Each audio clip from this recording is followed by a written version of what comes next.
कुंभ राशी. नमस्कार मंडळी, मी ज्योतिष महागुरु डॉक्टर पंकज शास्त्री घेवारे गुरुजी आपल्या सर्वांचं त्र्यंबक राज ज्योतिष या यूट्यूब चॅनलमध्ये मनापासून स्वागत करतो. आज आपण 2026 या वर्षातील एप्रिल महिन्यामध्ये होणारं ग्रहांचं राशी परिवर्तन आणि या राशी परिवर्तनाचा कुंभ राशीच्या जातकांवरती होणारा परिणाम या विषयाची माहिती पाहणार आहोत. तत्पूर्वी एक महत्त्वाची सूचना, आपल्या जीवनात काही अडचणी, संकट किंवा अनेक अनुत्तरित प्रश्न असेल तर आमच्या स्क्रीनवरती दिलेल्या नंबरवर आपण फोन करा, संपर्क करा. आमचे ज्योतिष एक्सपर्ट तुम्हाला योग्य असं मार्गदर्शन करतील, ज्यानं तुमच्या आयुष्यातील अडचणी कमी होण्यासाठी मदत होईल. एप्रिल महिन्यामध्ये काही ग्रह राशी परिवर्तन करतायत. 2 एप्रिल या दिवशी मंगळ ग्रह मीन राशीमध्ये राशी परिवर्तन करतोय. 10 एप्रिल या दिवशी बुध ग्रह मीन राशीमध्ये राशी परिवर्तन करतोय. 14 एप्रिल या दिवशी सूर्य ग्रह मेष राशीमध्ये राशी परिवर्तन करतोय. 19 एप्रिल या दिवशी शुक्र ग्रह वृषभ राशीमध्ये राशी परिवर्तन करतोय. 30 एप्रिल या दिवशी बुध ग्रह मेष राशीमध्ये राशी परिवर्तन करतोय. या राशी परिवर्तनाचा कुंभ राशीच्या जातकांवरती नेमका काय परिणाम होणार आहे ते आपण ह्या व्हिडिओमध्ये पाहणार आहोत. प्रथम स्थान लग्न भाव. या स्थानाचा स्वामी शनी ग्रह हा द्वितीय स्थानामध्ये विराजमान आहे आणि शनी महाराज धनस्थानामध्ये गेल्यानंतर चिरकाल टिकणारी धनसंपत्ती प्राप्त करून देतात. या महिन्यामध्ये आर्थिकतेचे विचार हे वारंवार आपल्या डोक्यात आल्याशिवाय राहणार नाही. एखाद्या व्यवसायात पैसे गुंतवावे, त्याची प्रगती कशी होईल, याचबरोबर परिवाराला कुठल्या गोष्टींची आवश्यकता आहे, या सगळ्या गोष्टींचा जो काही विचार आहे तो या एप्रिल महिन्यामध्ये सतत तुमच्या डोक्यात आल्याशिवाय राहणार नाही. द्वितीय स्थान. या द्वितीय स्थानामध्ये मीन राशी विराजमान आहे. या राशीचा स्वामी गुरु ग्रह हा पंचम स्थानामध्ये विराजमान झालेला आहे. मग द्वितीयेश पंचमामध्ये येणं म्हणजे मुलांच्या शिक्षणाच्या दृष्टीनं, उत्कर्षाच्या दृष्टीनं त्यांना लागणारी जी गरज आहे ती तुम्ही परिपूर्ण करताय कुंभ राशीचे लोक. बऱ्याच वेळेला मुलांचं शिक्षण करत असताना आर्थिक झळ सोचावी लागते, त्यामुळे अनंत अडचणींना सामोरे जावं लागतं. अशा वेळेला जीवनामध्ये संघर्ष करत असताना पुढे काही चांगले दिवस येतील का, तर हो, शनी महाराजांच्या कृपेनं ही गोष्ट आपल्याला परिपूर्णत्वाकडे नेणारी असणार आहे. या महिन्यामध्ये मुलांच्या उत्कर्षाच्या काही चांगल्या गोष्टी तुमच्या कानावरती आल्याशिवाय राहणार नाही. तृतीय स्थान. या स्थानाचा स्वामी मंगळ ग्रह हा 2 एप्रिल या दिवशी राशी परिवर्तन करतोय. पहिले 2 दिवस लग्न स्थानामध्ये आणि दुसऱ्याच दिवशी लगेच तो धनस्थानामध्ये जातोय. आता हे नैसर्गिक पापग्रहांचं स्थान आहे आणि त्याचा स्वामीही मंगळ ग्रह आहे. ज्यामुळेला ग्रहांची स्थिती ही अशी परावर्तित होते त्यावेळेला संपूर्ण सृष्टीवर त्याचे परिणाम होतात.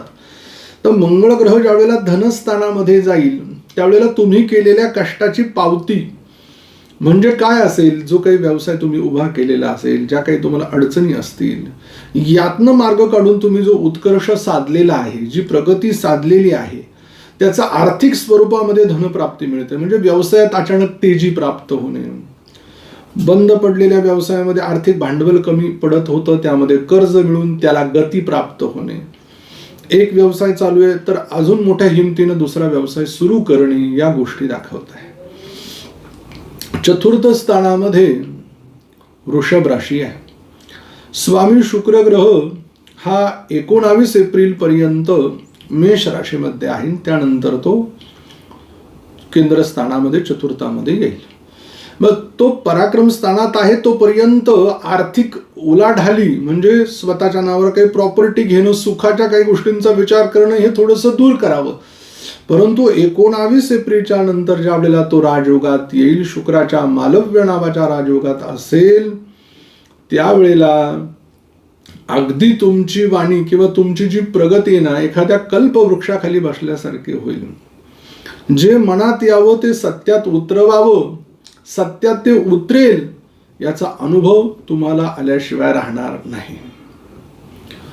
वास्तू घेण्याच्या दृष्टीनं, शेतीवाडी जमीन घेण्याच्या दृष्टीनं, प्रगतीच्या दृष्टीनं खूप चांगले योग या संदर्भात दाखवतात. पंचम स्थानामध्ये मिथुन राशी आहे. या राशीचा स्वामी बुध ग्रह हा 10 एप्रिल या दिवशी मीन राशीमध्ये येतो. म्हणजे पहिले 10 दिवस तो लग्नात आहे, नंतरचे 20 दिवस तो धनात आहे आणि नंतरचा शेवटचा 1 दिवस तो पराक्रमात आहे. मग लग्नी बुध ग्रह आणि राहू ग्रह इथे प्रचंड अफाट बुद्धिमत्तेचा योग आहे. बुध आणि राहू हे दोन्ही ग्रह सहवासात आल्यानंतर अनेक विचार डोक्यामध्ये येतात. राजाचा रंकही होतो आणि रंकाचा राजाही होतो. फक्त विचार आणि इच्छाशक्ती चांगली असली पाहिजे.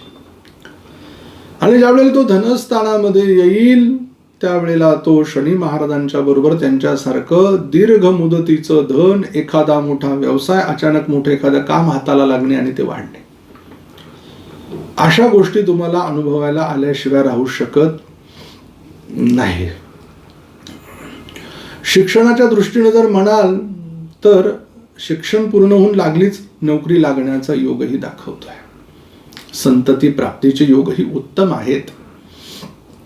षष्टाच्या दृष्टीने विचार केला, या महिन्यामध्ये रोग प्रतिकारक क्षमता अतिशय कडक राहणार आहे. कुठलाही व्याधी पीडा तुम्हाला जाणवू शकणार नाही. सप्तम स्थान इथे सिंह राशी विराजमान आहे. स्वामी सूर्य ग्रह हा 14 तारखेपर्यंत मीन राशीत आहे, सप्तमेश धनामध्ये. म्हणजे काय तर परिवारातील सगळ्या सदस्यांकडनं आर्थिक घराला हातभार लावला जाणे, त्याने घराची प्रगती होणे, जीवन साथीला, जोडीदाराला चांगली नोकरी लागणे, हा अनुभव कुंभ राशीच्या जातकांना येईल. त्यानंतर पुढे 14 तारखेच्या नंतर ज्या वेळेला तो तृतीय स्थानामध्ये येईल, उच्चतम अवस्थेला येईल, मेष राशीमध्ये शक्ती वाढेल. अगदी जे काम डोक्यात आणेल ते पूर्ण करेल. एक घाव दोन तुकडे. जोडीदाराला सरकारी गव्हर्नमेंट जॉबचे योग हा सूर्य दाखवतो इथला. आपल्यापेक्षा आपल्या लहान बहिणीला सरकारी नोकरी दाखवतो हा योग. पार्टनरशिपमध्ये मोठी उलाढाल दाखवतो. अनेक प्रगतीचे मार्ग मोकळे होतात. अष्टम स्थानामध्ये कन्या राशी विराजमान आहे. त्याचा स्वामी बुध ग्रह हा लग्नातनं धनात, धनातनं पराक्रमामध्ये आहे. ज्या वेळेला तो 10 तारखेनंतर धनस्थानामध्ये येईल, अचानक धनप्राप्ती देईल. मग शेअर मार्केट असेल, LIC एजंट असेल, SIP करत असाल तुम्ही, सोन्यात गुंतवणूक केलेली असेल, शेतजमिनीत गुंतवणूक केलेली असेल, अचानक तुमची प्रगती, धनसंपत्ती वाढण्याचा योग हा दाखवतोय. मोठं संकट नाहीये. भाग्यात तुळा राशी आहे. स्वामी शुक्र ग्रह 19 एप्रिलला मेषेतनं वृषभेत येतोय. ज्यावेळेला चतुर्थात येईल, पहिले 19 दिवस थोडीशी तारेवरची कसरत करायला लावेल, नंतर सुखाचे दिवस दिल्याशिवाय राहणार नाही. जे लोक सौंदर्य प्रसाधनाच्या संदर्भात काम करतात, चित्रपट व्यवसायात काम करतात, त्यांना मोठ्या संधी उपलब्ध होतील. दशमात वृश्चिक राशी आहे. स्वामी मंगळ ग्रह हा 2 एप्रिलला लग्नातनं धनामध्ये जातोय. म्हणजे केलेल्या कष्टाची पावती समोरासमोर. काम केलं 10 वर्षांनी फळ नाही, लगेच तत्सम रिझल्ट पाहायला मिळतील. मोठं पद, मोठी प्रतिष्ठा, आर्थिक व्यवहार मोठ्या स्वरूपात.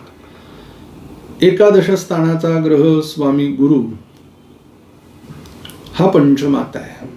त्यामुळे शिक्षणाच्या मुलांसाठी नवीन द्वार तर उघडतातच आहे, परंतु घरातल्यांच्या सगळ्यांच्या सपोर्टने तुमच्या शिक्षणाला एक मदत निर्माण होते. या दृष्टी तुम्ही शिकावं, पुढे जावं. जेव्हा तुमची मुलं शिकत असाल तर त्यांना तुम्ही मदत करणार आहात. आर्थिक स्वरूपाचे देरेहारी पलंगावरील लाभ नाही आहे, स्वतःच्या कष्टाने निर्मिती आहे. एकादश व्ययाचा विचार करता शनी महाराज धनस्थानात कुटुंबात आहे. परिवारासाठी थोडा बहुत खर्च जाणवेल जो व्यर्थ नसणार आहे. कुंभ राशीच्या जातकांसाठी शुभ अंक 4 आहे. शुभ रंग निळा आहे. शुभ दिवस 10 तारीख, 11 तारीख, 12 तारीख, 13 तारीख, 14 तारीख आणि 15 तारीख आहे. अशुभ दिवस 8 तारीख, 9 तारीख, 16 तारीख, 24 तारीख, 25 तारीख तुमच्यासाठी आहे. मंत्र देतो, त्याचा जप करा, तीव्रता कमी होईल. ओम भैरवाय नमः. लवकर भेटू पुढील व्हिडिओमध्ये. तोपर्यंत सर्व प्रेक्षकांना नमस्कार.